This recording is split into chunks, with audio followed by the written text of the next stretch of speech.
Next. Can you give some backstory on how the TV show first got its wings, so to say? Sure. Well, back in 2009, I did a little show called Ghost Hunters Academy. Before that, I had a paranormal experience. I got really into it very quickly. I saw something in my grandfather's barn. It was like a 150-year-old barn. My grandfather and my uncle always told me that the barn was haunted. There was a guy that really killed himself back in the 50s.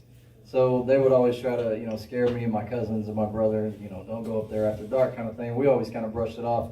But one day I saw something in that barn that really frightened me. And after I went home and I changed my shorts, I had a lot of questions. Your first instinct as a human is fear when you experience something that you're not used to like that. Your second instinct is curiosity.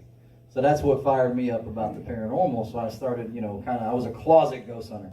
I went out to cemeteries, old abandoned buildings. I've fallen through the ceiling of, churches, just trying to, get an EVP. True stories. But that kind of blossomed into more curiosity, and I started watching all the shows, Ghost Hunters. Jason and Grant and Ghost Adventures and all these other shows that you guys watch too.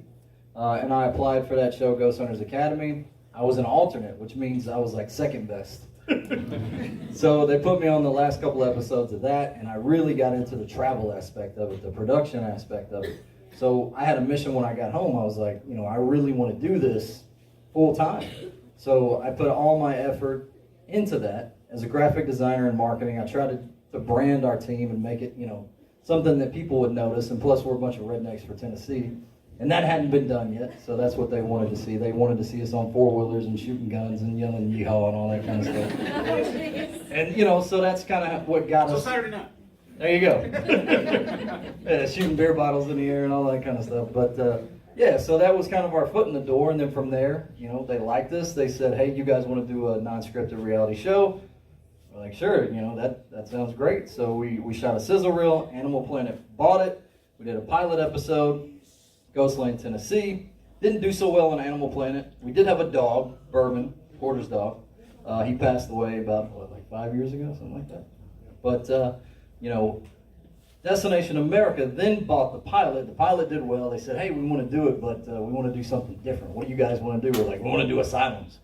So we ended up doing 3 seasons of Ghost Asylum. Then we got tired of breathing in asbestos and mold. So we're like, let's do towns. We did towns, and then we did the live thing, and then here we are talking to you guys. Short but sweet. Yay. We got one fan. Hey. Our number one fan is here tonight. Yay. What was your favorite episode? Favorite episode? To watch or to film? Both. Oh, man. To film, probably Hawaii. Both Hawaii. Yeah, both Hawaiis. Hawaii was badass. Gettysburg was phenomenal. It's like I wish we were just talking to people today about Gettysburg. It's like the next time we're there, which we're going to go back this year, at least one day before or after the event, I just want to be the tourist guy. There was so much. The Gettysburg episode, if you watch that on Haunted Towns this first season, so much evidence. We could have had a season. We would say a few episodes. There could have been this Haunted Towns, Gettysburg. It could have been that with the week we were there. We had so much stuff, but you can only fit so much in 42 minutes of TV, and then minus driving, minus interviews, minus all that. So 20 minutes of investigating? We could have had a season. There was so much stuff that happened there. I've always heard of stories of Gettysburg, but it was my first time there. It was when we filmed, and it's like when you can stand in a place, stand in a battlefield and watch things and look at the buildings and this is what happened through the streets here. Here's some old photographs. It's like, wow. To me, it was just surreal. So it's like Gettysburg is definitely on my top. We went to a place called St. Vincent's Mental Home, Ghost Asylum Season 1 in Oklahoma City. That place was super haunted. I don't even know if it's still standing because it was in disarray when we investigated there. But just to give you an idea of how crazy this place was, there was snow on the ground. And there was like a nutria rat or something that walked out of the building when all the camera crew, we all drove up, and then it just died. Like walked out of the building, laid over and died. We're like, oh, this is great. It's like, this place is awesome. That's a good sign. But that place had a really crazy, evil history to it. So there was a priest there that did some bad things. That place was super I don't know, it was very heavy. It was a very heavy episode, but I enjoy that type of episode where it's like, you feel something and you know that there's something. I mean, that's why we do this. I mean, we're all a little crazy. I mean, why are you guys here? You're here to be scared in a way and to, to collect evidence. St. Albans, that was one of the only times I've been, touched. I got flicked in the ear downstairs in a bowling alley. I don't get touched a lot. By ghosts. Talk to us after the event. No comment. $10, line up. I'm such a bad man. But no, this one was a great one. I really enjoyed this one. Like I said, the Hawaii episode, the first time when we went to Kauai, that was a very active episode. We had, we saw the night marchers. We had a lot of activity. There were some very big spiders. I didn't really care for that part of it. Brushy Mountain, State Pen. That was an amazing episode. We did Haunted Live at the Bill Witch cabin. Loved that one. They put me in a coffin. That was great. It's hard when I start thinking, man. My brain just goes crazy because it's hard to pinpoint one specific, favorite because I've had so much fun at all of them. Sorry. It's all right. Anybody else? If you could take only one piece of equipment in an investigation, what would it be? Other than a flashlight. Okay, so like by myself. I'm here at St. Albans by myself. If, other than a flashlight, what would I bring? A recorder. A recorder. To me, everything else, it's like I love all the stuff we have. I love all the equipment we have, all the things we use. To me, everything, except for your own senses are 50-50. That can light up, that can go off, it's cool. It might lead us into a direction, possibly, but it's like, I don't know. Is that something here? I don't know. But it's like that, we're going to rewind to the beginning of this Q&A, your personal experience. That's the only thing you can't take away. And you can be standing next to each other all night long and you experience something that you just can't talk. I saw this, I felt this all at one time. And you're like, I don't know what the hell you're talking about. You felt it, and it's like it affects us. If you've been in anything like this, and it's like you can be right next to each other, you experience it and you don't.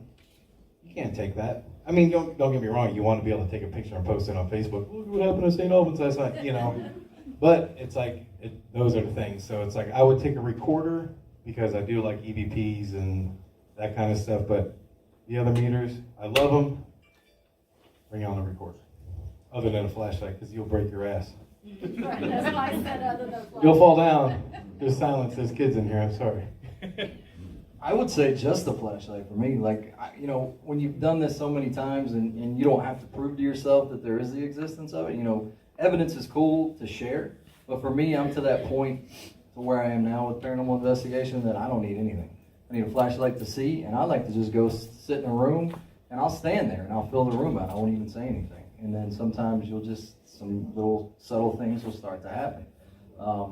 You don't really need that thing to light up to get that validation after you've seen some of the crazy stuff that I've seen. You are the equipment. Exactly.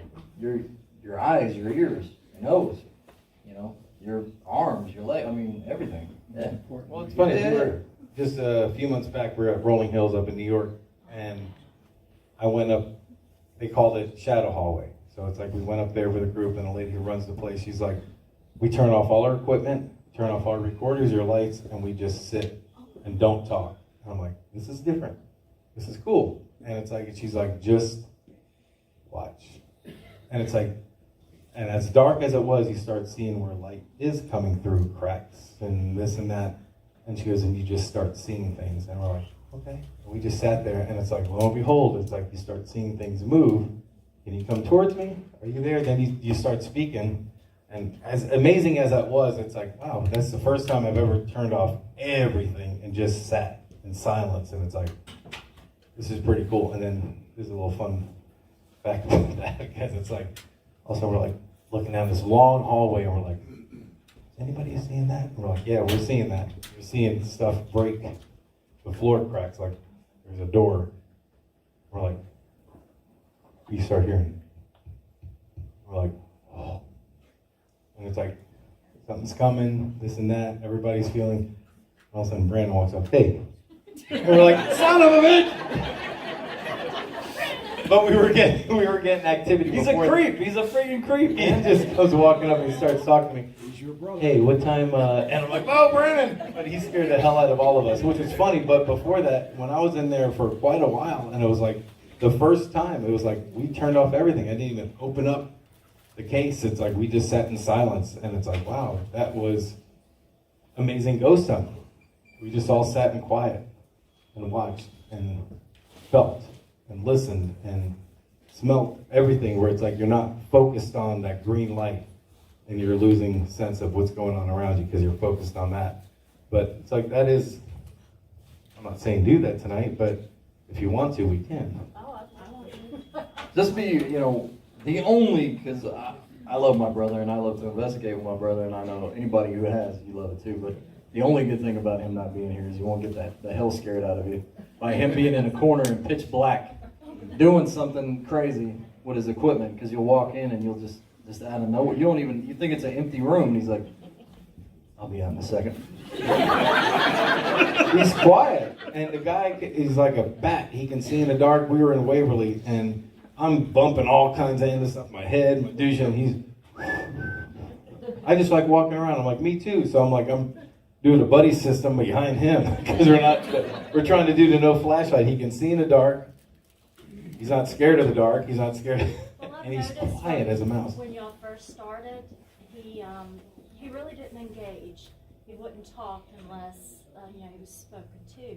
But through the years, he's really progressed as far as he's not shy anymore. Yeah. No, and you're right. Brandon has a very high functioning form of autism called Asperger's, and it's true. Ghosts really brought Brandon out of his shell.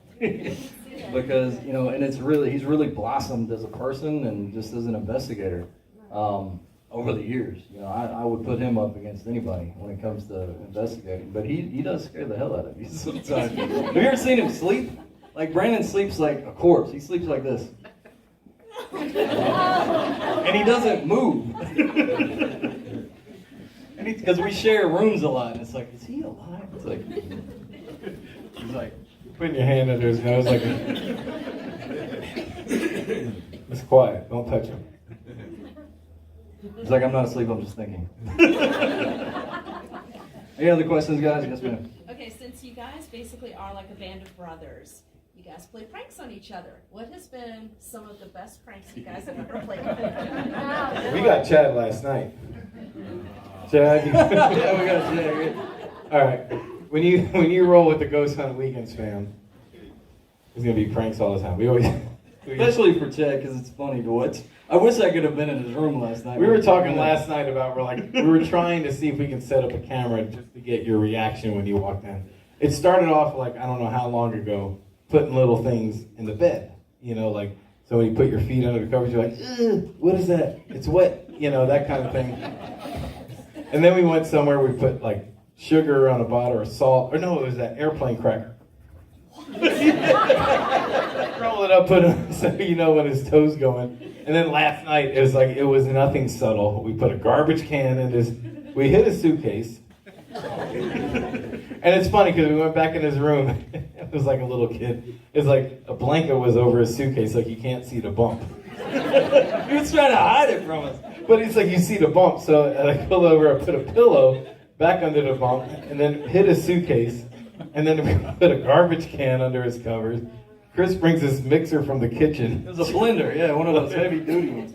Then there wound up being tables and a bench and all kinds of. So when you're in the middle, like, I'm going to bed, and you walk in your room. No, but I heard it. I heard a little bit of it last night. You hear coming up the steps, and I was like, I stopped when I was still awake. I'm like, and you hear, oh, seriously?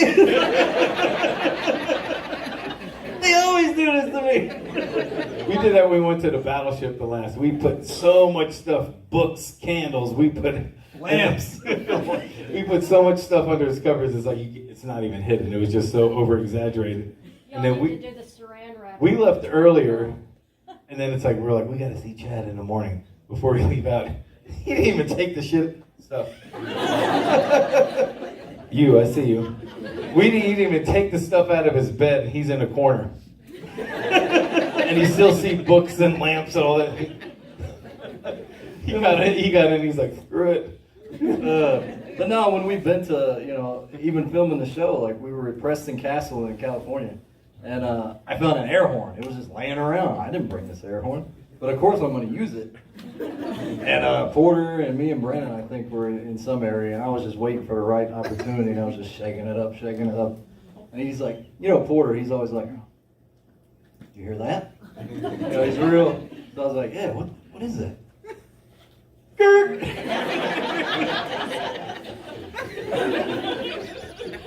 But yeah, I mean, and then you guys saw the episode with Mike on the toilet, right?